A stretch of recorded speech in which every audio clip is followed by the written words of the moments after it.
this afternoon's discussion on the Evil Dead, specifically Evil Dead 2, Dead by Dawn, right? Yes. All right, so let's open up. What do you guys got? One of the, arguably the best Cabin in the Woods movie ever produced, right? Sam Raimi? Cabin in the Woods 2012 was fun, but No, there's no comparison. there's no comparison. Yeah. What do we got? Well, I guess we could start with our titular pratfaller, that being Ash. Mm-hmm. And the fact that a lot of this movie just felt like one very long and very extended psychotic trip. Mm-hmm. What do we think about our landing place? Choice A, mood anxiety cluster, or choice B, psychotic dissociative cluster, going by way of B? Anybody have any dissenting opinion? Do we think Ash is better framed, depressed or anxious? We're good. All right. B, for sure. If B, then where's our starting point? What illness are we going to choose to work from? Schizophrenia. Yeah, Schizophrenia. right. Demonstrate your knowledge of the DSM. Step 3. What are the 5 inclusion criteria for schizophrenia? Hallucinations. 1. Delusion. Delusions. 2. Negative symptomology. Negative symptomology. 3. Disorganized speech. Disorganized speech. 4. Behavior. Grossly disorganized or catatonic behavior. 5. All right. You only need 2 of the 5. Does Ash rule in? Why or why not?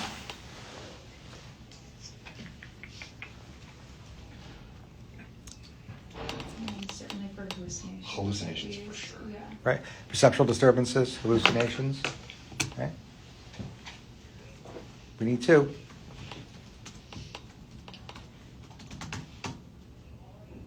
I mean, at a lot of different parts of the movie, he's kind of flipping in speech between, like, the possessed him versus the non-possessed might, Right. you know, Bad Ash. Mm-hmm. might qualify as, like, disorganized speech and behavior. I don't disagree.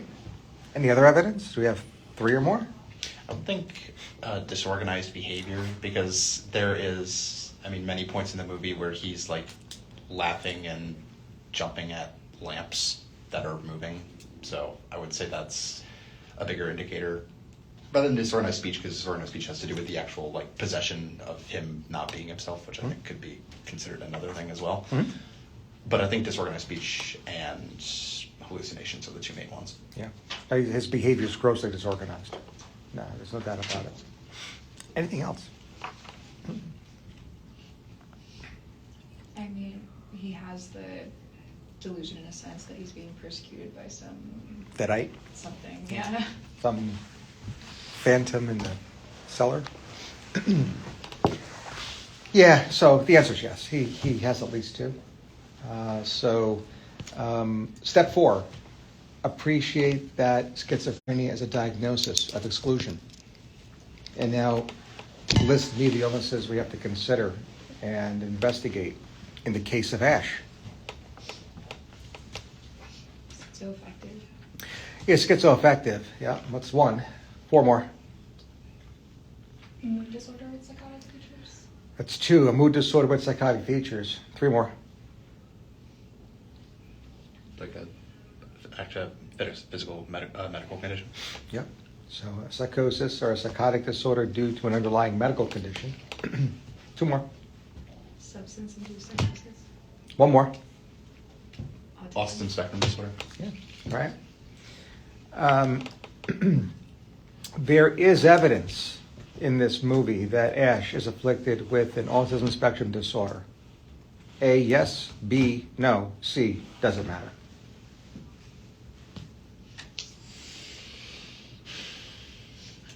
I know you want to say it. Just say it. Doesn't matter. You always do that. It read your mind. Why doesn't it matter? Because autism spectrum disorder doesn't cover for hallucinations. Yeah. The reason why the APA requires clinicians to investigate an ASD is because of the overlapping symptoms. So if somebody were to present with disorganized behavior, disorganized speech, with a pre-existing history of ASD, you don't want to give them a dual diagnosis. On the other hand, in someone with established ASD, the onset of hallucinations and/or delusions allows for the diagnosis of schizophrenia, nonetheless, and that's exactly what's happening here. So it really doesn't matter. There is a mood component in Ash's presentation. A, yes, B, no.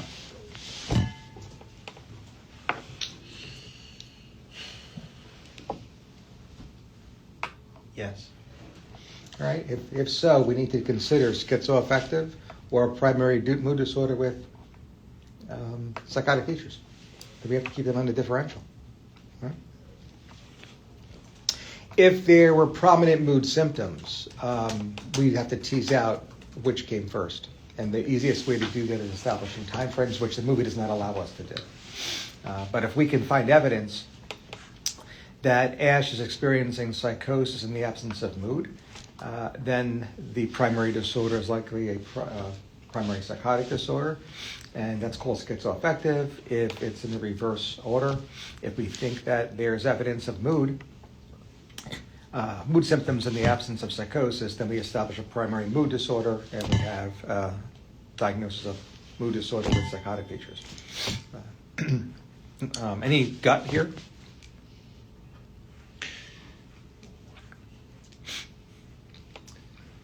I would say gut, just as the episodes he goes through are, I would say, intrinsically linked to his psychosis, because he has definitive moments when the chaos is not happening, that he's just having, regular moments with the people involved, and that a lot of his mood-related behavior, or when he is deemed to be losing his mind when the people come into the cabin, is just I would say, relatively natural reaction to everything. Yeah. Yep. What would have been better is if on the car ride up there, we saw dysphoria. We saw evidence of mania, either.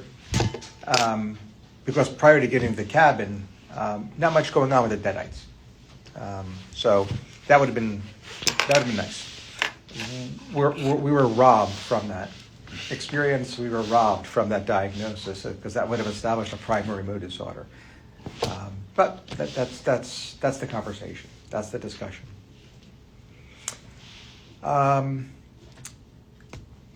There is evidence. There's discrete evidence in the script of the Evil Dead 2 of a substance. Yes or no? I'm not talking about the remake. I'm talking about the original 1987 version or 1980s version. The remake was insane. Did you say explicit evidence? Explicit, yeah. So you nerded out. You brought up the script, scripts.com, Scriptorama, your favorite website, and you searched terms, substance, drugs, and then you went through all of them. Alcohol, stimulants, cocaine, opioids, heroin, all of them. Find anything? I can't remember if they drink it, but he talks about champagne at the beginning.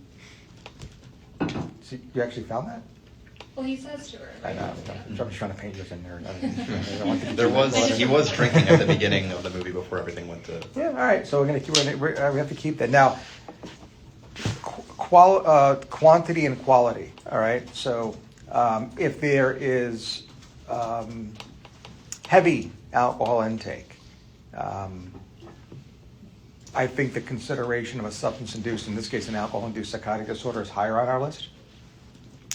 However, even with a reference or a single scene, alcohol by content proof can still induce psychosis if high enough, right? Unfortunately, or fortunately, champagne is not in the top 5, right? It's not even in the top 10. There are no champagnes that I know of that have a proof that I would be concerned would induce psychosis with a single scene, a single bottle. Right? And then finally, medical condition.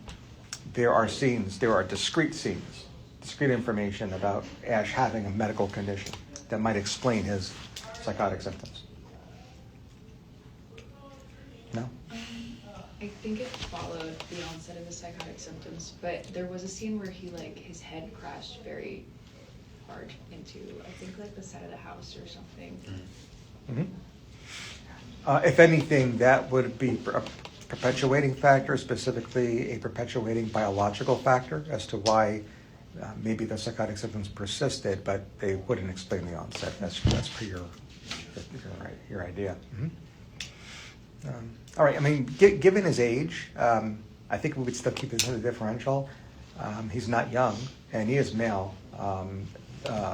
Both younger age and female sex are protective factors when it comes to physical health. He's neither, so we'd have to consider keeping it in a differential, even despite there not being discrete evidence. Final step in our case formulation of what ails Ash is if you looked at your notes now and crossed everything off that we just explained, that we just discussed, is there anything left on that notes page? Because if so, we have to explain it. We have to explain why that's there if it's not due to schizophrenia, primary mood disorder, ASD, substances, or medical conditions. There seems to be a bit of a, like what I interpreted as a almost associative factor between himself versus possessed him. He said things like, oh, I'm back, like it's me, like I'm back, like you're fine, type of thing. Yep. Yeah. Again, in the supernatural and the horror con universe, that is bad Ash. Now, when good Ash returns, when he regains consciousness, are there memories of what happened, or instead are there gaps in memory?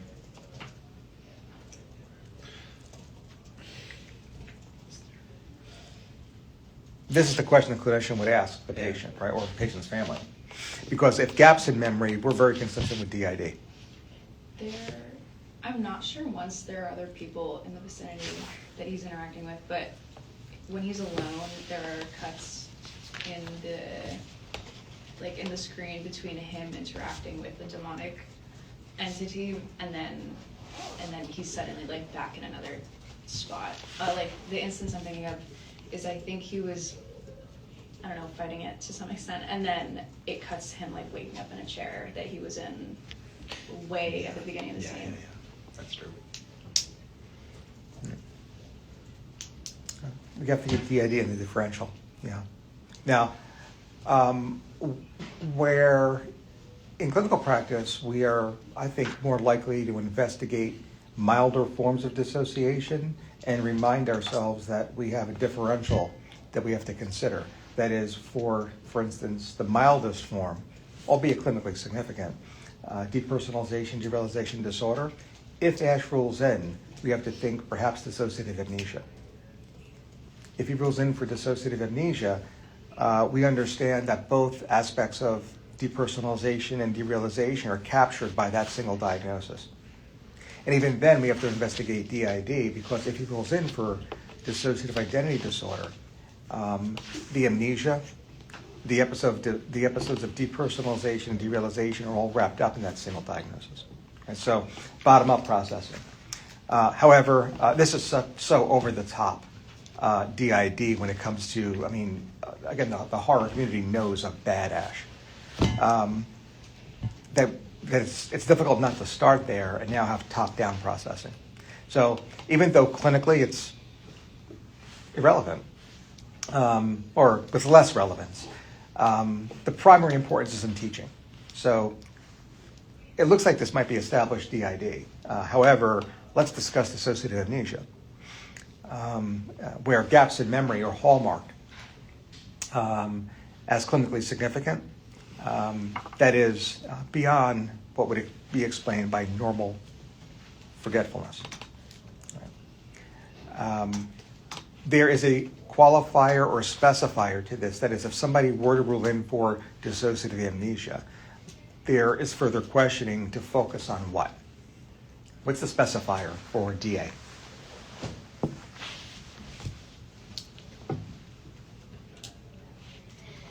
And the hint is, I actually think it's depicted in the movie.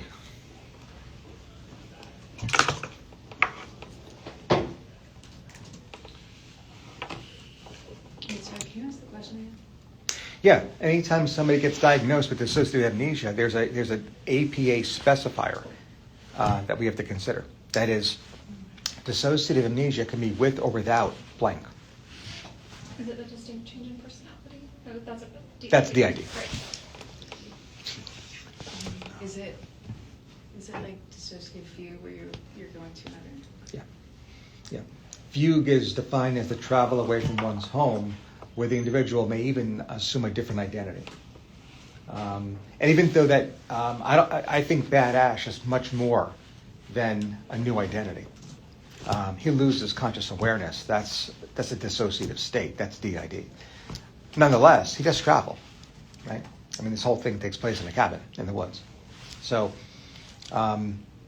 if we were to actually consider that bottom-down processing, he would rule in for dissociative amnesia with fugue. And then, of course, I think there are two aspects that allow him to also rule in for depersonalization as well as derealization that are clinically significant. Hence, we would have entertained the diagnosis of depersonalization, derealization disorder. Again, even though he rules in, knowing what we already know, that he has DID, everything that we're discussing right now is wrapped up in that single diagnosis. What scenes support clinically significant depersonalization in ASH?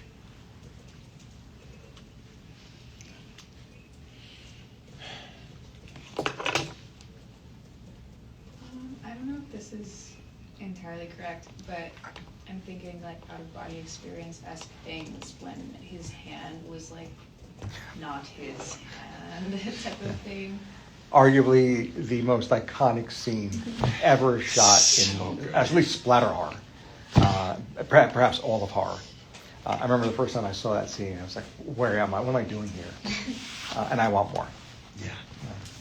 I show that clip. I don't show clips. And again, a lot of our, either we assign the film to pre-watch, and there are multiple medical student electives where we group watch.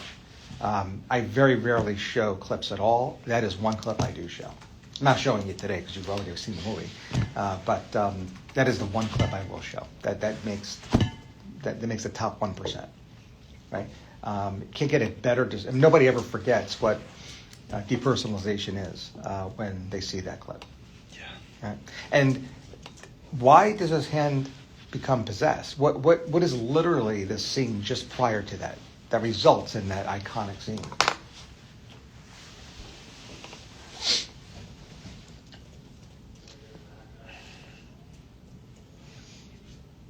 Somebody bring it up on YouTube or your favorite video site.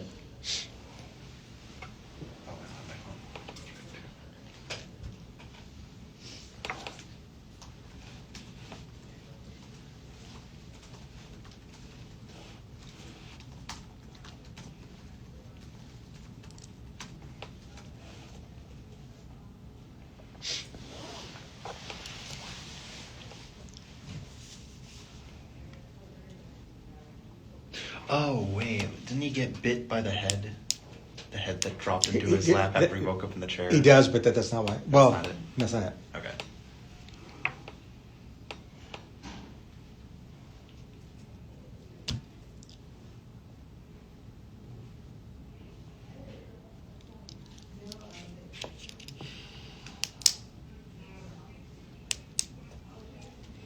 Especially you guys to remember it, because I remember, again, whether it's the first time, quite frankly, every subsequent time I watch this movie, when he does what he does, like, dude, no.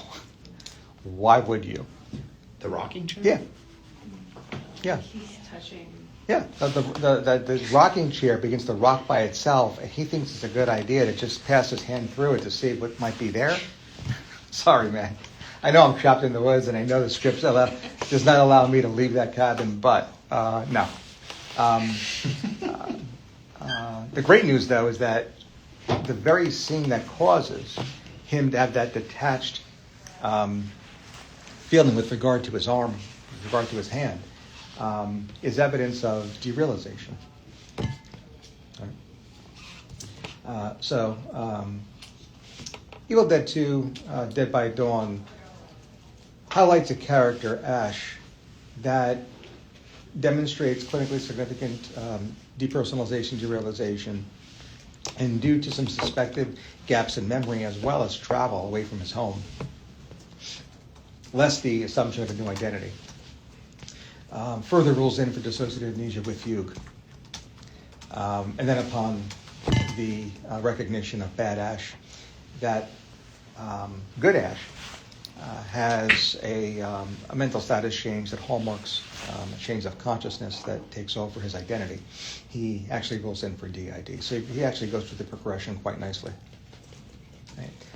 But he even takes it one step further, which some films don't do. I mean, films that go through this progression and review allow us to review the dissociative disorders chapter of the DSM, are all well and good, and there's several that populate the course syllabi of multiple cohorts of learners. This particular film takes an extra step, and that is, with all of the above, with everything we just discussed, the DSM says we have to also consider a primary psychotic disorder such as schizophrenia, for which all these symptoms are not attributable. So for all of this, reality testing must remain intact. Otherwise, we're going to close the chapter of dissociative disorders and we flip to the new chapter of schizophrenia spectrum and other psychotic disorders. And while a lot of movies that depict DID do just that, M. Night Shyamalan Split, this doesn't. We should have a discussion whether he's really psychotic and he actually does roll in for schizophrenia. So I'm taking this 360. I mean, we started with our algorithm and the way we case formulate with schizophrenia.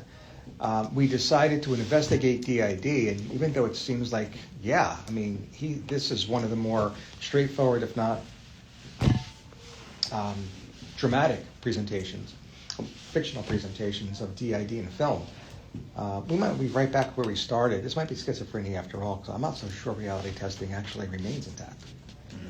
Okay? Despite everything we say. So you would never have a comorbid DID schizophrenia diagnosis? Not per the DSM. Now, in real life, sure, right? But as far as the American Psychiatric Association, no. Now, course of action. I can't say Evil Dead 3 because number one, it does exist and it's a great movie. Army of Darkness kills. So your short list for this weekend. As much as you enjoyed this film, Army of Darkness. By the way, there's another reason to watch Army of Darkness too, which I'm going to get to in a second, although very, very superficially and with a teaser. But that's for a little bit later. Course of action. Ash presents to you with a chief complaint and then a history of present illness that really encompasses everything we just discussed. All right. And he actually is voluntary for inpatient psychiatric hospitalization. You're the treating psychiatrist on that unit. What do you do?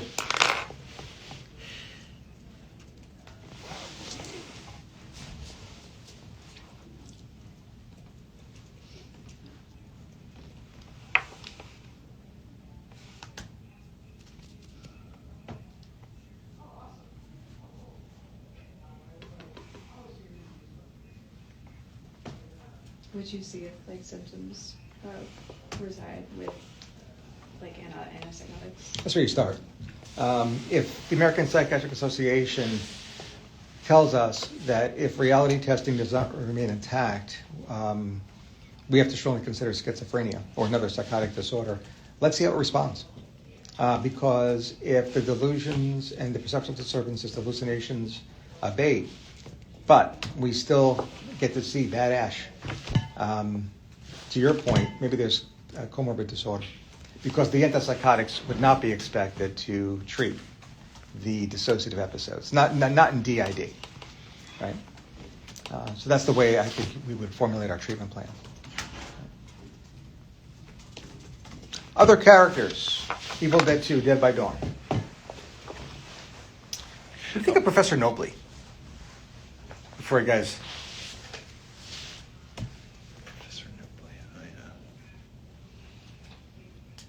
Is that the guy in the audio tape? Yeah. Well, the obvious answer is completely normal, right? And that's where we start. But if we were to pathologize this for the sake of teaching, Did he have like an overt adverse reaction to his wife's death? I feel like I remember him talking about it on the audio tape, very collected, which was a lot. Mhm. I think he maybe got like a little emotional when he talked about burying her, but aside Okay. from that, it was very. Affect-wise, fairly flat, almost clinical in a sense.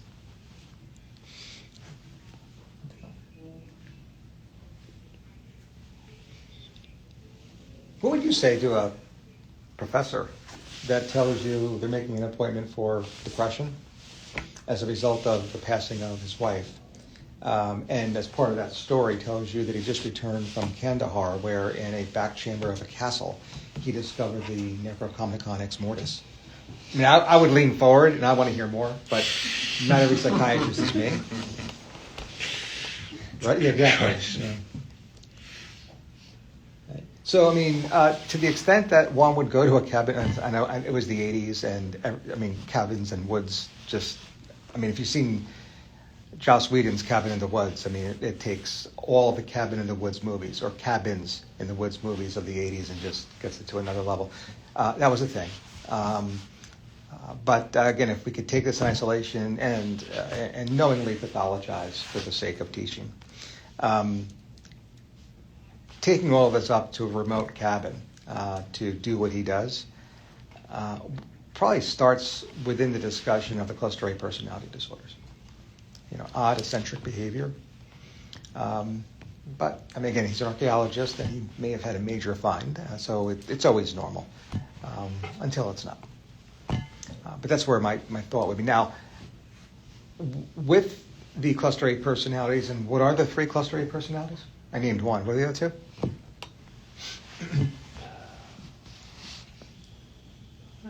Schizoid. Schizoid? Mm-hmm. You schizotypal one? That's the one I named, didn't I? Oh, I think, yeah. Maybe I did. So schizotypal, schizoid, and Paranoid. paranoid personality disorder, right? Which one confers the highest risk? So they all confer risk for developing a future psychotic disorder. Certainly, high on that list is schizophrenia. Which one confers the highest risk for developing a condition like schizophrenia? Schizotypal. Yeah, schizotypal personality disorder.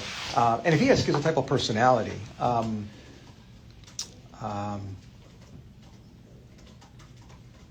one of the things we could investigate to consider whether or not, well, is this just the eccentricity of his and it just kind of meshes with his job and this extraordinary circumstance where he actually does find something that within his job is considered invaluable.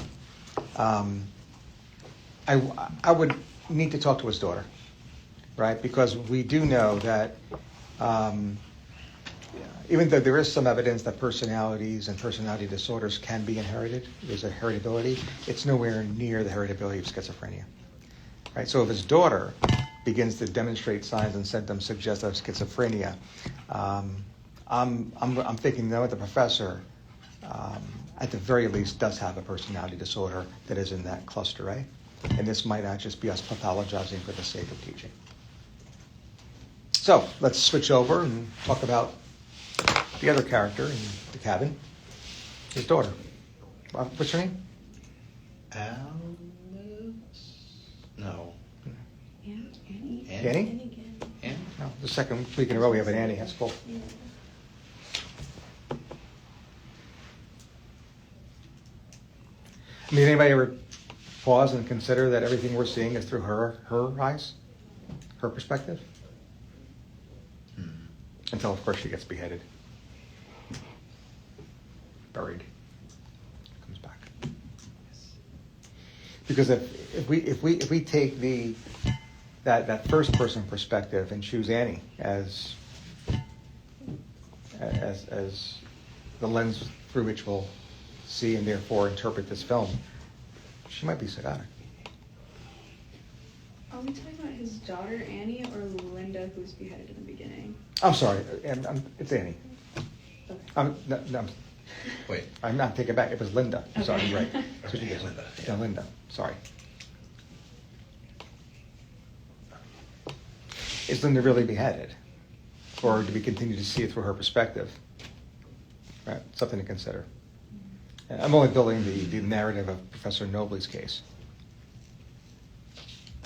Other characters. I don't know if you want to talk about Linda. Any other characters? Henrietta. Not a different character, but the ending was interesting. Yes. More than you know. Well, I think, yeah, I did want to talk a little bit about the ending, because it's like, with all the things we were talking about with regard to Ash potentially having, schizophrenia with DID, dissociation, with Fugue and whatnot, I want to see it's like, at the end, when he gets transported to 1300 AD, almost, like, that's almost like, you can interpret that as like a psychotic break, in a sense, where he's finally, lost the plot, for lack of more clinical terms. Yeah, right?